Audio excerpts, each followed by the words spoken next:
તો ચાલો મિત્રો બધાને મારા જાજા કરીને જય શ્રી કૃષ્ણ। તો મિત્રો આપણે સાતમ આઠમની મોજ માણી છે, ખૂબ મજા કરી, ખૂબ મેળા કર્યા અને મનોરંજન પણ બધા સાથે આપણે હળી મળીને ખૂબ મનોરંજન કર્યું છે મિત્રો। તો તમે પણ ખૂબ મનોરંજન કર્યું હશે અને મેળામાં ઠેર જગ્યાએ તમે અલગ જગ્યાએ મેળામાં ગયા છો મિત્રો। તમે પણ સાતમ આઠમની ખૂબ જ એવી મોજ માણી હશે અને મારા ઠાકરની અનોખી ઉજવણી પણ કરી છે મિત્રો। આઠમનો તહેવાર હતો, ગોકુળ આઠમના તહેવારના દિવસે તમે લોકોએ પણ ખૂબ ઠાકરના કાનુડાના એવા અલગ પાત્ર લઈ અને તમે લોકોએ પણ ખૂબ ઉજવણી કરી છે। તો ચાલો મિત્રો બધાને મારા જય કરીને જય શ્રી કૃષ્ણ, જય ઠાકર, જય નકલંગ, જય મુરલીધર મિત્રો। તો હવે આપણે સાતમ આઠમ પરિપૂર્ણ થઈ ગઈ છે અને આજે કહેવાય કે શ્રાવણ મહિનાનો બારસ થઈ ગઈ છે મિત્રો અને આપણે આવી ગયા છીએ સવારના પોરમાં આપણી વાડીએ।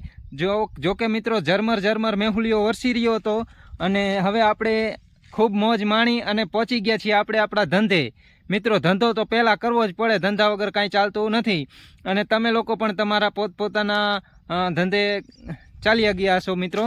તો આજે આપણે વિડીયો મૂકવાનો છે મિત્રો, આપણા વિલોગમાં જોડાતા રહેજો અને મિત્રો તમે નવા હોય તો મારા વિલોગને લાઇક કરજો, શેર કરજો અને સબસ્ક્રાઈબ કરવાનું તો અચૂક ભૂલતા જ નહીં મિત્રો। તો તમને બતાવી દઉં છું, આપણે આજે પહોંચી ગયા છીએ વાડીએ અને વાડીએ આવી અને આપણે આપણા કપાસમાં આંટો મારવા આવી ગયા છીએ મિત્રો। તો ચાલો તમને મારો કપાસ બતાવી દઉં મિત્રો, તમે જોઈ લ્યો કે તમને મારો કપાસ કેવો લાગે છે।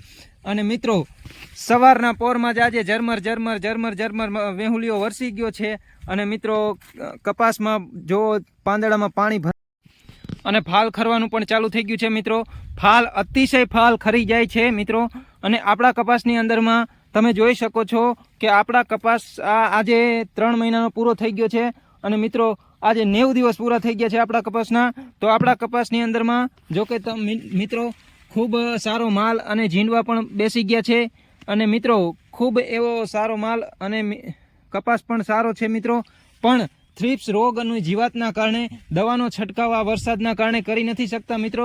તો પણ કોકડી પાન પણ થઈ ગયા છે મિત્રો, જોઈ શકો છો આપણો કપાસ એકદમ સરસ અને સારો સુંદર મસ્તી મજાનો છે મિત્રો। અને મિત્રો ફાલે ફૂલે પણ સારો છે મિત્રો। તો તમારો કપાસ પણ કેવો છે તે મને કોમેન્ટમાં જરાક જવાબ આપજો મિત્રો। અને મિત્રો એકદમ સરસ કપાસ છે મિત્રો અને ગુલાબી ઈયળનો ઉપદ્રવ પણ વધી ગયો છે મિત્રો, ગુલાબી ઈયળ પણ આવી ગઈ છે। તો મિત્રો ગુલાબી ઈયળનો છંટકાવ તમે પણ તમારા કપાસની અંદરમાં હોય તો વરસાદ રહે અને ખરાડ ઓલી વરાપ નીકળે ત્યારે મિત્રો તમે પણ તમારા કપાસમાં ગુલાબી ઈયળની દવાનો છંટકાવ કરી દેજો મારા મિત્રો। જોઈ શકો છો આપણા કપાસની અંદરમાં જો અમુક છોડવા આવા પીળાશ પણ પડી ગયા છે મિત્રો। આમાં ફૂલ માલ બેહી ગયો હોય એટલે અમારી જમીનની અંદરમાં કેપેસિટી પૂરી થઈ ગઈ છે એટલે આવી રીતના કપાસ પીળો પડી જાય છે। અને મિત્રો જો ઝીંડવા પણ ફૂટવાનું ને હેડવાનું ચાલુ થઈ ગયું છે મિત્રો, એ પણ આપણે ચાલુ થઈ ગયું છે। જો મારા ઠાકરની ઈચ્છા હશે તો મિત્રો સારું રહેશે, નકર આમાં પણ કારું મહીસ થઈ જાય છે મિત્રો, સમજી ગયા મિત્રો।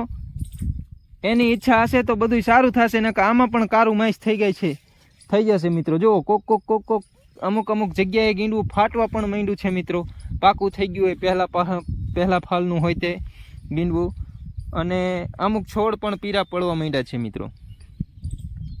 તો તમને મારો વિડીયો કેવો લાગ્યો? જો સારો લાગ્યો હોય તો લાઈક કરજો, શેર કરજો અને સબસ્ક્રાઈબ કરવાનું ભૂલતા નહીં મિત્રો। જય ઠાકર, જય નકલંગ, જય મુરલીધર।